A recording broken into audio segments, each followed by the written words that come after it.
नमस्कार, मैं doctor Manju Chaudhary, associate professor Shri Radheshyam R Morarka, government college Jhunjhunu. Question number first है, primary consumers in the detritus food chain are herbivores, bacteria and fungi, insect larvae, nematodes, all of the above. Detritus food chain या अपरदी खाद्य श्रृंखला में primary consumers कौन होते हैं? प्राथमिक उपभोक्ता के बारे में यहाँ पर पूछा गया है। तो हम खाद्य श्रृंखला पहले पढ़ चुके हैं। दो तरह की खाद्य श्रृंखलाएं हमने पढ़ी थी। एक तो ग्रेजिंग फूड चेन जो कि ग्रीन प्लांट से प्रारंभ होती है, और दूसरी डेट्रिटस फूड चेन या अपरदी खाद्य श्रृंखला जो कि डेड ऑर्गेनिक मैटर से प्रारंभ होती है। तो यहाँ पर डेड ऑर्गेनिक मैटर को कंज्यूम करने वाले प्राइमरी कंज्यूमर्स के बारे में पूछा गया है। तो हर्बीवोरस या शाकाहारी जीव, तो ये तो ग्रेजिंग फूड चेन के अंदर प्राइमरी कंज्यूमर्स होते हैं, तो ये राइट आंसर नहीं है। बैक्टीरिया एंड फंजाई, हाँ, micro organisms detritus food chain या डेड ऑर्गेनिक मैटर का अपघटन करने वाले सबसे प्रारंभिक जीव होते हैं। तो ये बैक्टीरिया एंड फंजाई ये यहाँ पर प्राइमरी कंज्यूमर्स बनाते हैं, इसलिए ये राइट आंसर है। तो यहाँ ऑप्शन है सेकंड, बैक्टीरिया एंड फंजाई, ये राइट ऑप्शन है। Question number 2, total organic matter present in an ecosystem is called biomass, biome, litre, food. पारिस्थितिकी तंत्र में दिए गए समय पर उपस्थित कार्बनिक पदार्थ की जो मात्रा है, संपूर्ण मात्रा, वो क्या कहलाती है? बायोमास या जैव भार, ये राइट आंसर है। इसे जैव भार कहा जाता है। बायोम ये लार्ज इकोसिस्टम की इकाई है। लिटर जब प्लांट पार्ट्स या एनिमल की डेथ हो जाती है तो हम इसे आसानी से पहचान सकते हैं कि ये इस जीव के अवशेष हैं, ये लिटर कहलाता है। जब इसका आंशिक अपघटन होता है तो ये डफ बन जाता है। तो लीटर होता है जब किसी प्लांट के फ्लावर्स या लीव्स जो झड़ जाती हैं या किसी और जीव की डेथ हो जाती है तो वो लीटर का फॉर्मेशन करता है, जिसमें हम उस प्लांट के अवशेषों को पहचान सकते हैं कि पर्टिकुलर प्लांट की लीव्स हैं या फिर ये पर्टिकुलर ऑर्गेनिजम्स हैं, तो जीव है, तो इसलिए उसे लीटर कहा जाता है। फूड हम भोजन को कहते हैं। क्वेश्चन नंबर 3 है, detritus food chain in comparison to grazing food chain is. यहां पर दोनों खाद्य श्रृंखलाओं की तुलना की गई है length wise. Grazing food chain की तुलना में डेट्रिटस फूड चेन कैसी होती है? Generally longer, generally equal, generally shorter, none of these. तो ये जनरली शॉर्टर होती है। तो option number 3 is right answer. Grazing food chain की तुलना में अपरदी खाद्य श्रृंखला छोटी होती है।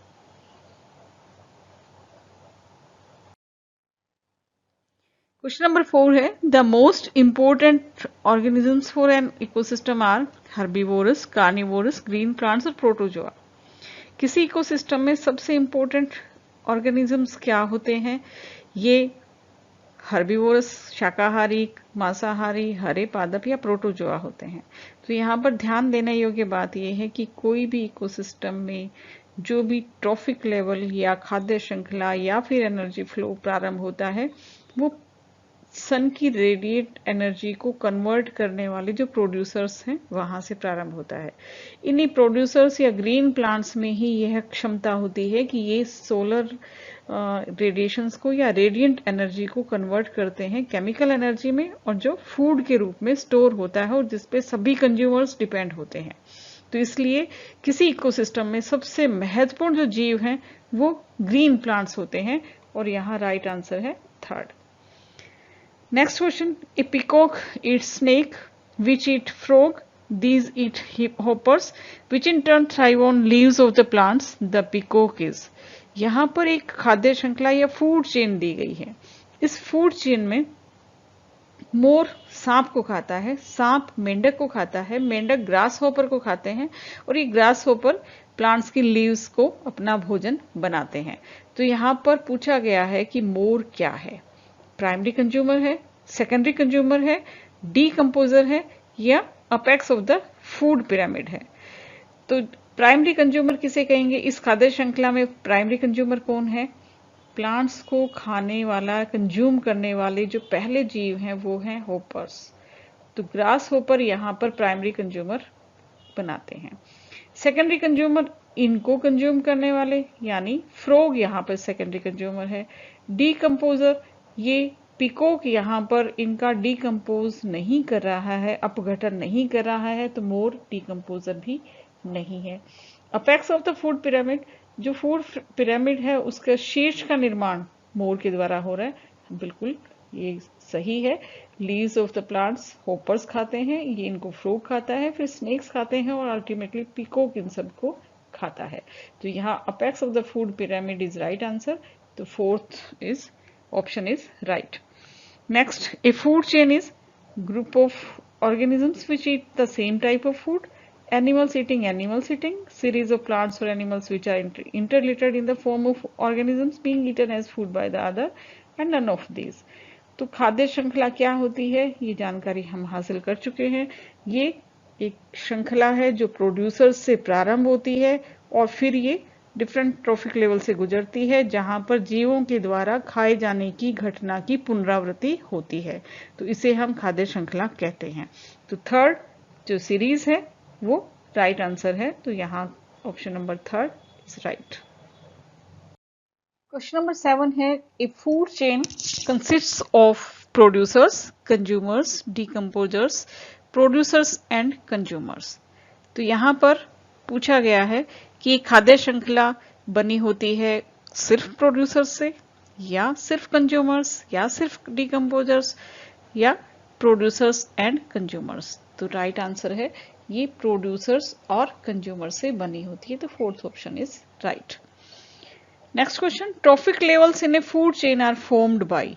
किसी फूड चेन में जो ट्रॉफिक लेवल हैं वो किससे बने होते हैं? खाद्य श्रृंखला का निर्माण किससे होता है? डिफरेंट ट्रॉफिक लेवल कौन बनाता है? प्रोड्यूसर्स, कंज्यूमर्स, डीकंपोजर्स, या ऑल ऑफ द अबव। तो यहां पे राइट आंसर है ऑल ऑफ द अबव।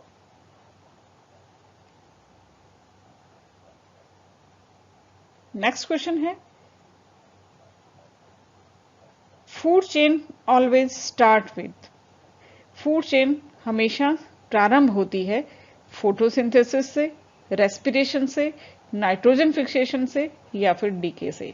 तो हमें पता है कि फूड चेन हमेशा प्रोड्यूसर्स से प्रारंभ होती है। ये प्रोड्यूसर्स होते हैं फोटोसिंथेसिस करने वाले ग्रीन प्लांट्स। तो यहाँ ग्रीन प्लांट्स के द्वारा फोटोसिंथेसिस या प्रकाश संश्लेषण की घटना होती है और उन्हीं पर ही, उसी भोजन पर ही बाकी सभी कंज्यूमर्स डिपेंड रहते हैं। तो राइट आंसर है photosynthesis. First option is right. Next question है, primary consumers are green plants, herbivores, carnivores, all the above. Primary consumers कौन होते हैं, यानी प्रोड्यूसर्स को खाने वाले जीव कौन से हैं? तो ग्रीन प्लांट्स, ये तो खुद ही प्रोड्यूसर्स हैं। हर्बीवोरस, शाकाहारी जीव, ये प्राइमरी कंज्यूमर्स कहलाते हैं क्योंकि ये ग्रीन प्लांट्स या उत्पादकों को खाने का काम करते हैं। तो प्राथमिक उपभोक्ता यहां पर हर्बीवोरस हैं। Right answer is second, herbivores. Secondary consumers are green plants, herbivores, carnivores, all the above. तो अब द्वितीयक उपभोक्ता कौन है? तो यहां पर कार्निवोरस, ये द्वितीयक उपभोक्ता है, मांसाहारी जो शाकाहारी जीवों को खाने का काम करते हैं। तो इसमें third is option is right. Next, which of the food chain directly depends on solar radiation. Direct solar radiation पर डिपेंड रहने वाली फूड चेन कौन सी है? Predator, grazing, detritus, none of these. तो इनमें से जो ग्रेजिंग फूड चेन है, जो कि ग्रीन प्लांट से प्रारंभ होती है, क्योंकि सोलर रेडिएशंस को फिक्स करने का काम सिर्फ ग्रीन प्लांट्स के द्वारा किया जाता है और ये ग्रीन प्लांट से जो भी फूड चेन प्रारंभ होती है वो ग्रेजिंग फूड चेन कहलाती है। तो option second is right. Question number 13, producers in any grazing food chain feed the herbivorous, feed the carnivorous, clean the atmosphere और capture solar energy। यहां पर पूछा गया है कि ग्रेजिंग फूड चेन में प्रोड्यूसर्स क्या करते हैं? फीड द हर्बीवोरस, शाकाहारी जीवों को खाते हैं, मांसाहारी जीवों को खाते हैं, या एटमॉस्फेयर को क्लीन करते हैं, या सोलर एनर्जी को कैप्चर करते हैं। तो यहाँ पे राइट आंसर है कैप्चर सोलर एनर्जी, क्योंकि इसको कैप्चर करके ही ये भोजन को बनाने का काम करते हैं। नेक्स्ट, कन्वर्टर्स और transducer organisms in the food chain are called. जो कन्वर्टर्स होते हैं किसी फूड चेन में वो क्या कहलाते हैं? हर्बीवोरस, कार्निवोरस, डीकम्पोजर्स या प्रोड्यूसर्स। तो यहाँ पर शाकाहारी, मांसाहारी या अपघटक ये कन्वर्टर्स नहीं होते। सिर्फ प्रोड्यूसर्स हैं जो रेडिएंट एनर्जी को कन्वर्ट करके केमिकल एनर्जी में बदलते हैं, जो फूड के रूप में स्टोर होता है। तो इसलिए इन्हें कन्वर्टर्स भी कहा जाता है। तो राइट आंसर है producers. Next, trophic level in a food chain which cycles the various materials between environment and living organisms is constituted by producers, consumers, decomposers, all the above. यहाँ पर पूछा जा रहा है कि खाद्य श्रृंखला में वो ट्रॉफिक लेवल कौन सा है जो कि जीवों के बीच और एनवायरमेंट के बीच मटेरियल्स को रिसाइकल करने का काम करता है।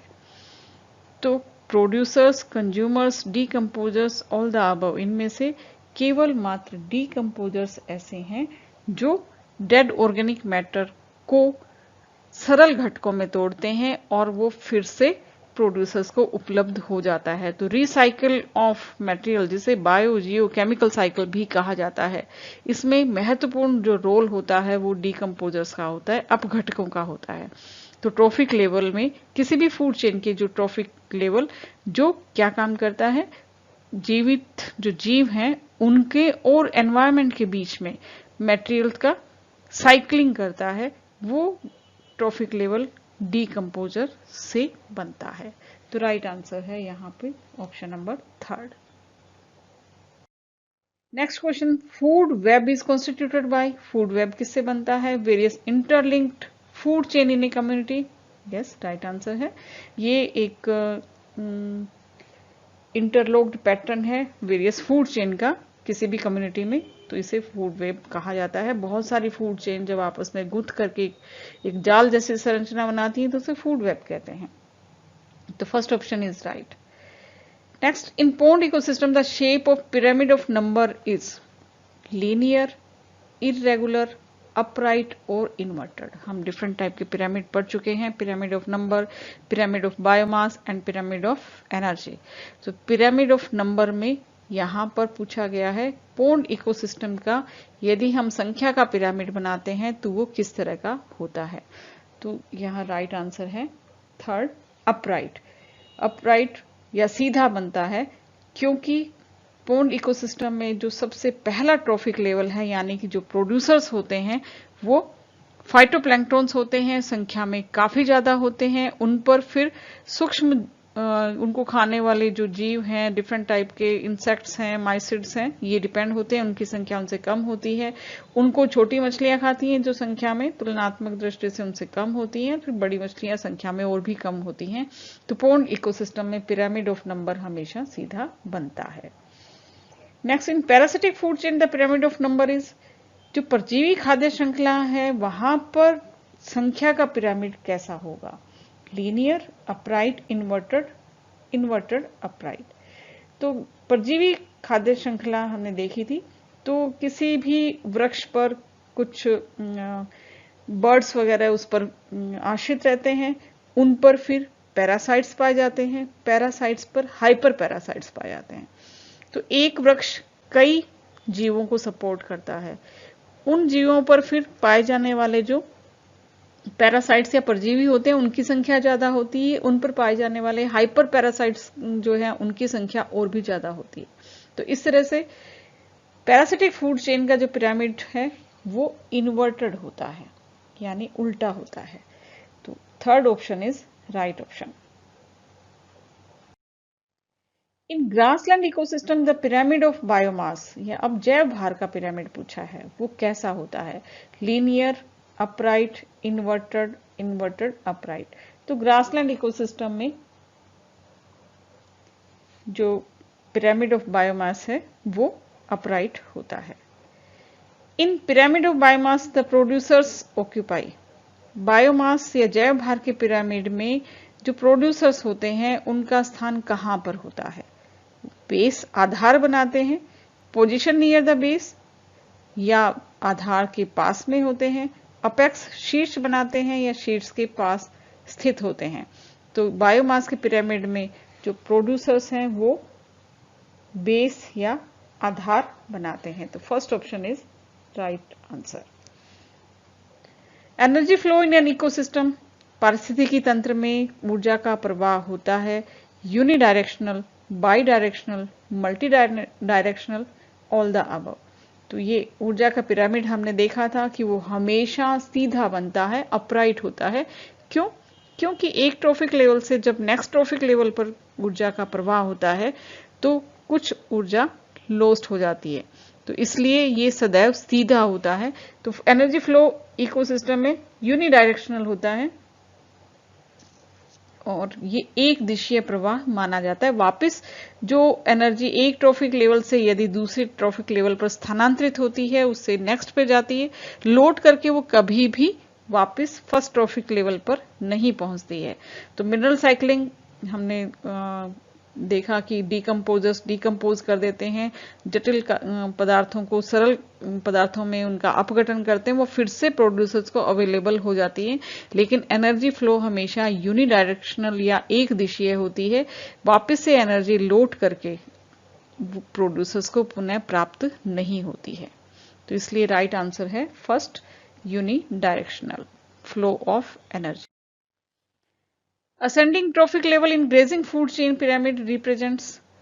किसी ग्रेजिंग फूड चेन के अंदर जो ट्रॉफिक लेवल है उनका जो क्रम है वो किस तरह से होता है? असेंडिंग क्रम यहां पूछा गया है।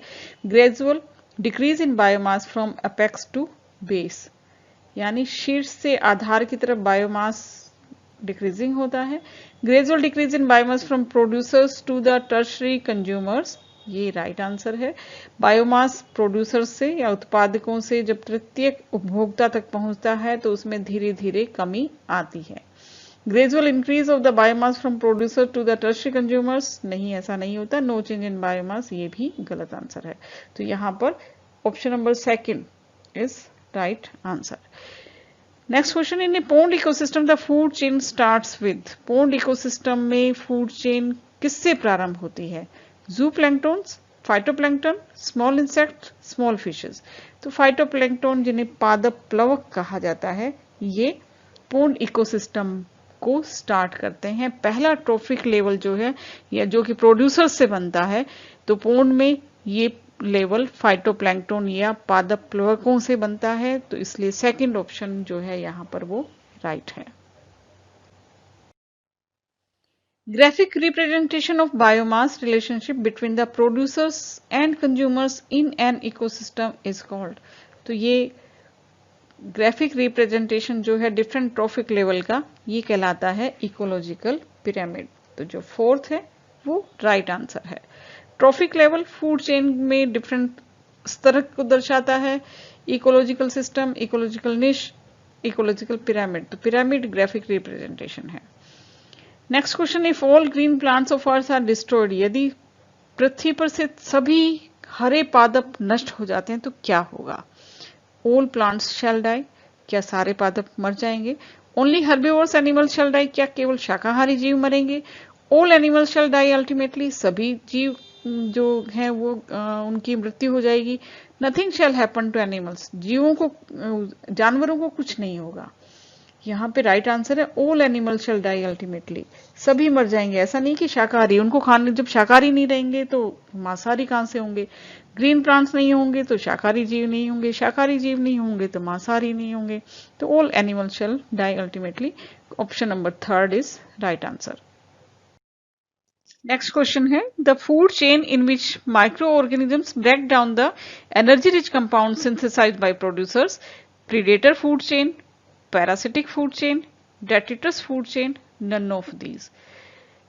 ये ऐसी खाद्य श्रृंखला कौन सी है जिसमें प्रोड्यूसर्स के द्वारा संश्लेषित किए गए जो कंपाउंड्स होते हैं उनको सूक्ष्म जीव तोड़ने का काम करते हैं। तो ये खाद्य श्रृंखला कहलाती है डेट्रिटस फूड चेन। तो राइट आंसर है अपरदी खाद्य श्रृंखला, जो कि डेड ऑर्गेनिक मैटर से प्रारंभ होती है, तो उनके अपघटन से प्रारंभ होती है और ये माइक्रो ऑर्गेनिजम्स उनको तोड़ने का काम करते हैं। तो ये थर्ड ऑप्शन है वो राइट आंसर है। Next question, when a big fish eats a small fish which eats water fleas supported by phytoplankton. तो यहां पर वाटर फ्लियाज क्या है? एक ये भी खाद्य श्रृंखला है, एक एक्वेटिक खाद्य श्रृंखला, जिसमें बड़ी मछली छोटी मछली को खाती है, जो फिर वाटर फ्लियाज को खाते हैं, और ये वाटर फ्लियाज फाइटोप्लैंक्टन पर आश्रित रहते हैं। तो यहाँ पर वाटर फ्लियाज को पूछा गया है कि वो कौन सा ट्रोफिक लेवल बना रहे हैं। क्या वे प्रोड्यूसर्स हैं? नहीं, यहाँ पर प्रोड्यूसर फाइटोप्लैंक्टन या पादप प्लवक होते हैं।